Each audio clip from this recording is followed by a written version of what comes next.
noche ya estamos con Giselle y Nicolás aquí en la mesa y vamos a recibir rápidamente a Martín Botier, que es economista, es director de la consultora EcoGo, principalmente para preguntarle esto de los bonistas de la provincia de Buenos Aires, que salieron a decir que no tenían mucho tiempo y que en realidad necesitaban una especie de evaluación más fidedigna de la reestructuración. ¿Es así que hubo poco tiempo o es una estrategia? Bueno, efectivamente hubo poco tiempo, ¿no? Hubo poco tiempo desde que se presentó la propuesta hasta que vencía, ¿no? En ese sentido es cierto. Ahora, todo el mundo sabía cuándo iba a ocurrir este vencimiento, ¿no? Digamos, no era una sorpresa.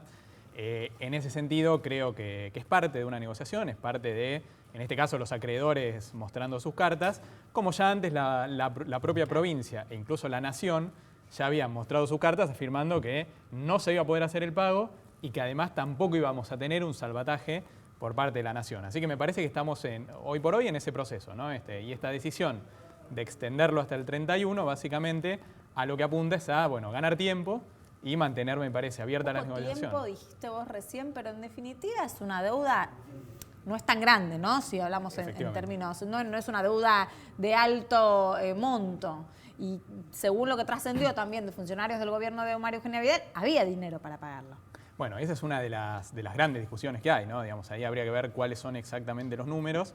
Me parece que esta idea ya de anunciar con bastante antelación que no se iba a efectuar el pago, creo que apunta a apuntar a que los acreedores acepten sentarse a negociar, ¿no? Porque incluso si la Nación hubiera salido a afirmar que iba a rescatar a la provincia en cualquier caso, bueno, ahí no había demasiado incentivo a iniciar una negociación para postergar los pagos hasta mayo, ¿no? Digo, me parece que hoy estamos en esta situación de tira y afloje, pero si uno tiene que decir algo, creo que lo que llevó a esta situación, que era un pago que era previsible, que ya se conocía cuando caía, digamos, desde que se emitió el bono prácticamente en 2011, básicamente lo que uno por ahí critica o nota en este punto es que el hecho de que la Nación no haya iniciado su proceso de reestructuración con antelación, que no lo haya anunciado quizás fin de diciembre o principio de enero y que todavía estemos con esa incertidumbre, lleva a que la provincia de Buenos Aires, que es la única provincia que justamente tenía un vencimiento de un bono en dólares, ley Nueva York, bueno, esté afrontando esta situación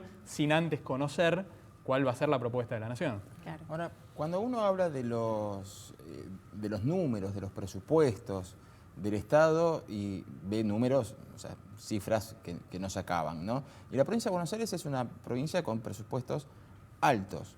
¿No tenía el gobernador alguna otra herramienta para conseguir 250 millones de dólares?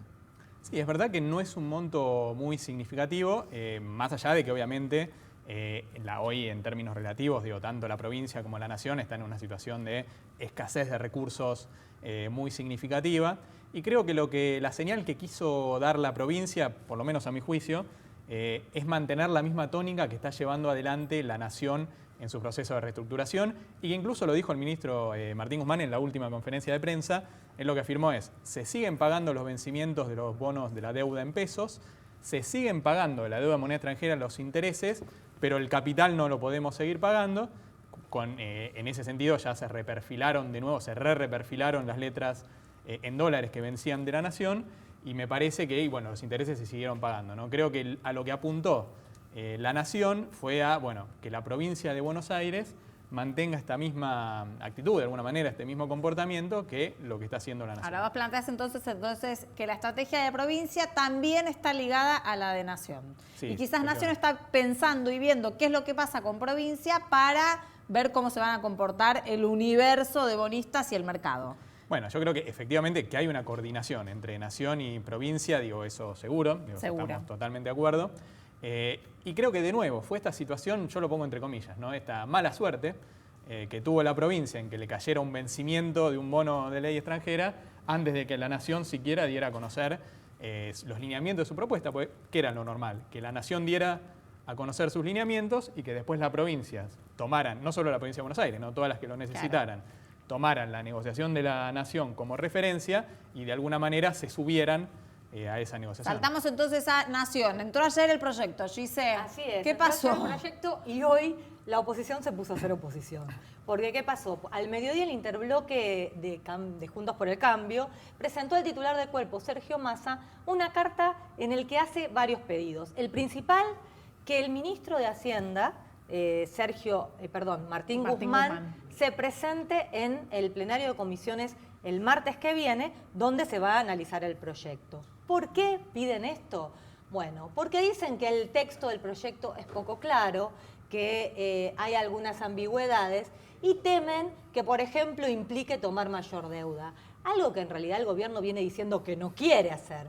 Pero, como la oposición se quemó con leche con la ley de emergencia, les habían dicho que no iba a haber ajuste y terminó habiendo ajuste para los jubilados y la clase media, ahora dicen no vamos a hacer un trámite express. Queremos que vengan, que se siente y que nos explique. El problema es que el lunes Martín Guzmán se va a Nueva York porque va a participar al día siguiente, que es cuando lo quieren citar, del Council de las Américas. The Council of the Americas, claro. sí. No puede estar en dos lados, o está allá o está acá. No puede estar en dos lados. Los voceros de Martín Guzmán dijeron, pero ni está contemplado que vaya. No sé si terminarán mandando algún representante. Lo cierto es que también la oposición pidió que se constituya la Comisión de Finanzas, que no se creó todavía, porque dice que también tiene que pasar por ahí, y también la Comisión Bicameral de Seguimiento y Hacienda. Me da la sensación de que tiraron esto para negociar algunas cosas, hay tiempo todavía de acá al martes, no están diciendo que no van a aprobar el proyecto, por más que dicen que la ley de administración financiera habilita al gobierno a renegociar por decreto, pero entienden que lo que necesita el ministro y el presidente es como un paraguas político del Congreso. Y acá la pregunta que le quiero hacer a Martín, ¿cuán importante es que salga, digamos, ese aval del Congreso para los bonistas o para los tenedores de deuda? Digo, ¿influye eso o no? ¿O van a la propuesta? Me parece que no, los bonistas a lo que van es a la propuesta. Fue el gobierno el que afirmó, digamos, preferir que sea una discusión que se dé en el Congreso, que parece válido, ¿no? Digo, es una alternativa razonable, porque en el Congreso está representado de alguna manera las preferencias de toda la sociedad, digo, en ese sentido es razonable. Ahora, lo que están esperando los bonistas es, bueno, ¿cuál va a ser la propuesta? ¿No? Claro. Digo, y por eso me parece que es muy importante que no se siga dilatando esa idea, ¿no? Que se Ellos conozca quieren la hablar de propuesta. plata. Y quieren saber cuál va a ser la propuesta y, obviamente, en el marco de qué programa económico se va a inscribir esa propuesta. Todo el mundo patea para marzo hablar de la deuda, definir cuestiones de la deuda. ¿Qué nos espera entonces para lo que queda de enero y para todo febrero? Y te diría que todo marzo, porque para fines de marzo se estima. Bueno, ahí hay una cuestión. Mientras no se conozcan, por lo menos que no se conozcan los lineamientos y que los bonistas empiecen a procesar, ¿no? Un poco de alguna manera esta propuesta, hasta que no se empiece a descomprimir esa situación, es muy difícil que la Argentina pueda estabilizar su economía, ¿no? Cuando uno mira lo que es el riesgo país, los niveles tan altos, casi 2.000 puntos de riesgo país, una demanda de pesos, demanda de dinero en niveles muy bajos, y la verdad que es muy difícil que la economía se pueda empezar a estabilizar, que la política económica pueda empezar a tener margen de maniobra en otros ámbitos si no se cierra la cuestión de la deuda, ¿no? Digamos, la cuestión de la deuda no es condición suficiente para estabilizar la economía, pero claramente es condición necesaria. En los últimos 20 años la deuda argentina sufrió un default declarado, un par de default técnicos, Sí. al menos 2 reestructuraciones, una tercera que se va encaminando, que se intenta hacer ahora. ¿Cuál es el futuro para el acceso al crédito de la Argentina a nivel internacional? ¿Esto impacta o no? Bueno, esa es una gran incógnita. Claramente a la Argentina le va a costar volver a los mercados, ¿no? Porque digamos, estamos hablando, un nivel de 2.000 puntos de riesgo país implica estar completamente afuera. Ahora, antes de incluso el resultado de la PASO, ¿no?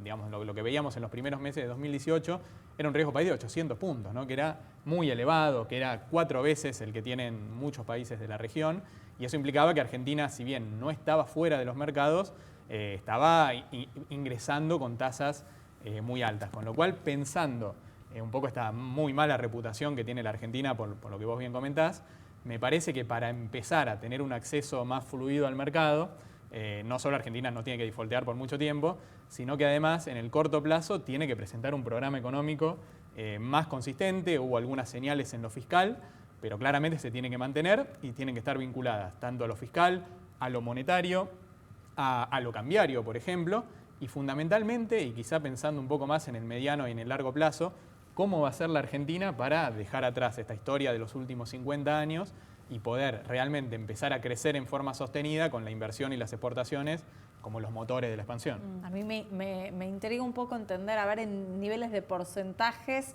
qué tan cerca estamos de llegar a una solución o de caer en el abismo. Bueno, yo creo que hay, digamos, las primeras señales que se dieron, por lo menos en lo que es en términos fiscales, digamos, más allá después de la discusión de si están bien o no los impuestos, digo, claramente todos los impuestos tienen costos, creo que fueron señales positivas en el sentido de reconocer que el déficit fiscal no podía aumentar. Que no hay plata. Que no hay plata para aumentarlo Que no hay Ni un peso. y que tampoco se puede financiar un impulso fiscal con emisión monetaria, ¿no? Claro. Digamos que el Banco Central ya no puede Que seguir era uno de emitiendo. los miedos, ¿no? Que era uno de los Antes miedos inicialmente. Que le De den la a la maquinita, hiperinflación, la famosa, claro, Exactamente, maquinita. digo, eso creo que fue una señal positiva en el arranque. Ahora, me parece que falta mucho. Lo que no es positivo es que se haya demorado tanto el conocimiento que todavía no conocemos, ¿no? Cuáles son los lineamientos de la propuesta de reestructuración de la deuda. Y me parece que cuanto más tiempo vaya pasando, obviamente la Argentina va a tardar más tiempo en salir de esta situación tan complicada en términos financieros y en términos económicos y sociales. ¿Y crees posible que la Argentina pueda alcanzar todo ese abanico de necesidades económicas del programa, o sea, de superávit o equilibrio fiscal? Obviamente no lo mencionaste, pero calculo que las tasas de inflación tienen que estar en niveles normales para hacer una economía Totalmente donde uno pueda recibir crédito. ¿Crees que la Argentina va camino a que hay señales de que quieran hacer eso? Bueno, me parece que, un poco lo que está viendo también el mercado, no están tan claras las señales, ¿no? Digamos, hubo algunas señales fiscales que han sido positivas, algunas señales monetarias que han sido positivas, pero todavía no termina de quedar claro, un poco más pensando justamente en el mediano plazo, cómo va a ser la Argentina realmente para empezar a crecer. Y también en ese sentido hay que tener en cuenta que algunas medidas de este corto plazo, como por ejemplo el aumento en las retenciones, en el mediano y en el largo plazo claramente van contra cualquier programa Claro. que implique que Argentina pueda crecer vía exportaciones, teniendo en cuenta que la restricción externa, la falta de dólares, ha sido quizá el limitante al crecimiento de la Argentina en las últimas décadas. Ahora, ¿no presentan un plan digamos, económico de gobierno integral porque no lo tienen? ¿O porque, como ellos dicen, primero hay que cerrar el acuerdo con los deudores, con el fondo y todo, para después poder ver cómo estamos parados y hacer digamos, presentar este plan? Bueno, personalmente creo que se debería haber dado en simultáneo, ¿no? Porque si bien es cierto, justamente como comentaba antes, que la renegociación de la deuda y concluirla en forma exitosa es condición necesaria para que la política tenga margen de maniobra en todos los ámbitos de la política económica, también es cierto que para acceder a una propuesta de reestructuración y para aceptar cambiar bonos viejos por bonos nuevos que van a tener condiciones seguramente que van a ser peores, no van a tener menos cupón de intereses o extensión de plazos. Para que eso ocurra, claramente atrás tiene que estar respaldada esa propuesta por un programa económico que sea confiable y sustentable y que obviamente el mercado lo termine aceptando. Ahora, me da la sensación, Martín, que hay unanimidad en que la situación del país a nivel económico es crítica y que arrastra entonces también lo social, ¿no? Efectivamente. Entonces se dieron algunas medidas para tratar de paliar la situación social con alguna que otra ayuda y con un discurso muy centrado en el consumo interno. El consumo interno y la reactivación interna de la economía y la economía real no es suficiente. Ahora, lo que yo pienso, si del resto de las cuestiones más grandes de la economía dependen de la deuda y estamos pensando en patearlo hasta fines de marzo, ¿no está faltando en el medio un montón de reactivación en un país que está esperando arrancar y que no se nota que no arranca más? Bueno, efectivamente, justamente... ¿Cómo hacemos, digo, no? Se está esperando, digamos, muchas empresas e inversores, obviamente están esperando a ver cómo se resuelve esta cuestión de la deuda, que es un evento Pero bisagra. ¿es necesario estar tan atados a la deuda, tan atados como para no reactivar ningún otro panorama más económico? Es necesario porque en la medida que no se logre, digamos, cerrar en forma exitosa la cuestión de la deuda, por un lado no baja el riesgo país, con lo cual si no baja el riesgo país, Argentina no tiene acceso a ningún tipo de financiamiento, no solo el gobierno, Sino las empresas que tienen que invertir y reactivar. Ni las empresas, y además si no se recupera la demanda de dinero, o sea que los argentinos querramos tener pesos en el bolsillo, ¿no? Porque hoy cuando los recibimos o vamos a comprar dólares a cualquier dólar alternativo que haya, o vamos y compramos bienes y servicios y eso pega en la inflación. Hasta que no se recupere la demanda de dinero, el Banco Central tampoco puede emitir sin generar inflación, con lo cual no hay manera de financiar una reactivación, pues no hay crédito y el Banco Central tampoco puede emitir. Pero en el caso, bueno, sabemos que sería la hecatombe si no se resuelve esto favorablemente. En el caso de que llegue a un acuerdo, ¿cuándo los argentinos podemos empezar a pensar que vamos a empezar a levantar la cabeza y que las cosas van a empezar a caminar? Bueno, me parece que va a llevar tiempo. Creo que incluso en el mejor de los casos, yo creo que el gobierno tiene altas chances, si va con un programa económico que sea creíble y se hace una propuesta que sea amigable, ¿no? Que sea voluntaria, negociada con los acreedores. Digo, creo que Argentina tiene altas chances de lograr cerrar este capítulo. Ahora bien, pensando en términos de, bueno, cómo va a ser la reactivación, si eso se va a sentir efectivamente en el bolsillo, digo, me parece que va a ser un proceso gradual, que indudablemente, digamos, va a mejorar la situación en términos de poder adquisitivo y en términos de crédito, pero no vamos a ver una recuperación, por ejemplo, a los niveles de poder adquisitivo, que a los máximos que se habían alcanzado a principios de 2018, ¿no? Me parece que va a haber una recuperación en la medida que todos estos puntos vayan saliendo bien, pero va a ser gradual, ¿no? Lo mismo que la baja en la inflación. Cuando anteayer en realidad, anteayer sobre el final de la jornada, con lo cual fue noticia toda la jornada de ayer, la quita de incentivos impositivos a las empresas llamadas del conocimiento, del software. Eso termina impactando también en, bueno, si no tengo acceso al crédito y me quitas el incentivo, ya es como que se me van las ganas de poner $1. ¿Crees correcto que esté desarmado, desdoblada la gestión económica entre 2 o 3 ministerios? ¿O crees que están coordinados y que realmente un día dan una señal y otro día dan otra señal? Bueno, ahí efectivamente volvemos un poco a esta discusión entre el programa de corto plazo y las necesidades que tiene Argentina en el mediano y en el largo plazo, ¿no? El sector puntualmente que mencionás de la industria del conocimiento es un sector muy relevante a nivel global, ¿no? Digamos, es un sector de punta con alta productividad y que en la Argentina tiene un peso, una densidad realmente muy importante. 27.000 empleos. Exactamente, y tiene mucho margen para generar empleo calificado, ¿no? Con altos niveles de salarios y además genera dólares, ¿no? Porque genera exportaciones. Claro. Con lo cual, en ese punto creo que esta discusión, ¿no? De quitarle incentivos, quizá vinculado a una urgencia fiscal, ¿no? de corto plazo, puede terminar en el mediano y en el largo plazo afectando a un sector que ha venido creciendo significativamente en los últimos años y quizá ha sido de las pocas políticas de Estado, ¿no? Con lo que fue la ley de software en la década pasada, con el gobierno, ¿no? Digamos, el primer gobierno de Kirchner, que se mantuvo, ¿no? Incluso con el cambio de gobierno en 2015, ¿no? Con lo cual eso me parece que hay que tenerlo muy en cuenta. Pero ¿crees que debería gestionarse desde una sola cartera o que está bien que esté así desdoblado entre economía, desarrollo productivo y alguien más que esté opinando por ahí? Sí, yo creo que ahí la gran cuestión es que, digamos, uno lo haga en 2, en 3 o en una cartera.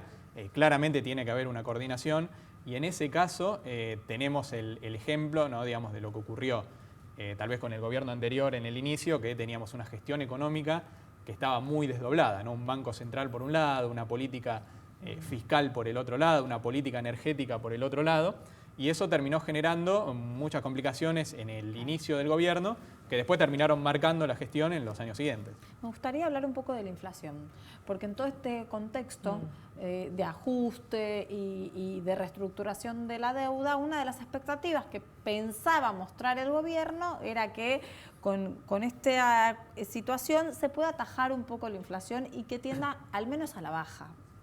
Y eso no está pasando.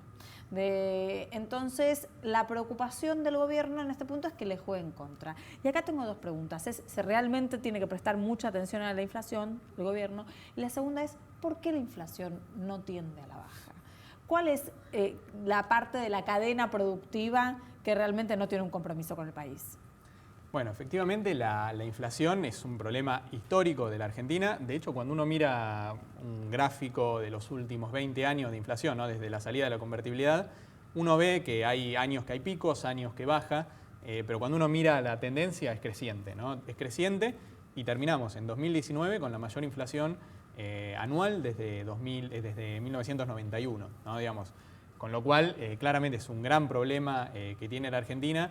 Yo creo que es más que una causa, quizás es un síntoma, ¿no? Una consecuencia de otras distorsiones que tiene la Argentina, de no haber tenido capacidad de construir una moneda nacional, ¿no? Y el peso no funciona ni como reserva de valor y tampoco como unidad de cuenta, ¿no? Todos pensamos en dólares, los formadores de precio piensan en dólares, y me parece que si uno empieza a pensar, bueno, ¿cómo hacemos para que empiece a bajar? ¿Por qué no baja? Digo, me parece que primero que va a llevar tiempo, ¿no? Va a haber gradualismo, creo que no son felices las expresiones cuando se habla de bajarla un dígito en 2 años, ¿no? Digo, creo que va a llevar mucho tiempo, hace falta mucho esfuerzo y hace falta coordinación en la política económica, en una política fiscal que sea creíble, donde la Argentina tienda al superávit fiscal, una política monetaria también consistente, con tasas de interés que remuneren al ahorrista, ¿no? Que el que hace un plazo fijo no termine perdiendo plata, y obviamente un nivel de estabilidad económica también que actúe sobre las expectativas tanto de los formadores de precios como incluso de los sindicatos también, para empezar a pensar en una inflación decreciente hacia adelante. Hasta ahora no tenemos esa referencia. ¿Cuánto vale el dólar hoy? Bueno, si uno lo quiere ir a comprar, ¿no? Por una vía legal, está en la zona de 80 pesos, Sí. ¿no? Que es el Pero famoso... no sé, tenés que hacer un presupuesto, un proyecto. ¿Cómo lo contás? Es una buena pregunta. Es una muy buena pregunta, es una muy buena pregunta. Yo creo que, bueno, obviamente depende del proyecto, de lo que uno esté evaluando, ¿no? Si uno es un importador y tiene la posibilidad de acceder al dólar oficial, digo, claramente lo va a hacer a ese nivel.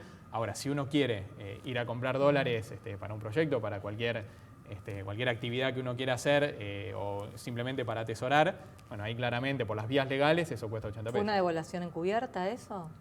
Bueno, es una devaluación, de alguna manera es un desdoblamiento, Claro. no es un desdoblamiento cambiario de facto, no es un desdoblamiento tradicional, ¿no? En el sentido de que hay múltiples tipos de cambios que los regula el Banco Central, pero sí de alguna manera es un desdoblamiento fiscal, ¿no? Hay un dólar para importar, otro dólar para el que exporta, otro dólar si uno quiere gastar con tarjeta en el que exterior. viaja. O un Exactamente. dólar informal, ¿no? Ay, Porque sí. también creció mucho el dólar blue Sí. con este desdoblamiento. Exactamente, hay un dólar informal y bueno, después está lo que es el dólar, este famoso dólar MEP, por Claro. contado con liquidación, que básicamente son vías legales, ¿no? Para hacerse de dólares. Y el hecho de que el dólar blue no haya pasado al dólar oficial con impuesto, ¿eso obedece a que no hay intención de compra? O sea, a mí me da la sensación de que el dólar blue tendría que haberlo pasado por una cuestión de lógica. Ahora, si sale más barato comprarlo de forma ilegal, uno de los dos debería subir o bajar o reacomodarse. ¿Eso es que está totalmente congelada la economía y nadie va a comprar dólares? ¿O qué es lo que está pasando? Porque Bueno. no tiene lógica. Ahí efectivamente, exactamente, o sea, lo que uno tiene que ver, digamos, son cuáles son los incentivos, ¿no? A entrar a ese dólar, blue.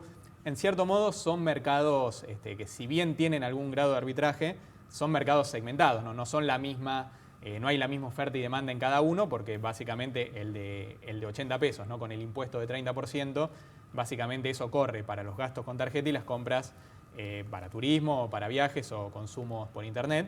Y el dólar blue directamente es alguien que va por ahí en el centro y hace una compra. En cierto modo son mercados segmentados. Lo que sí está bastante arbitrado son los dólar MEP y el contado con liquidación en esta zona de 80 pesos con este dólar país, ¿no? El dólar turista. Martín, gracias por estar con nosotros esta noche. No, muchas gracias a ustedes. Vamos a un corte. En el próximo bloque les vamos a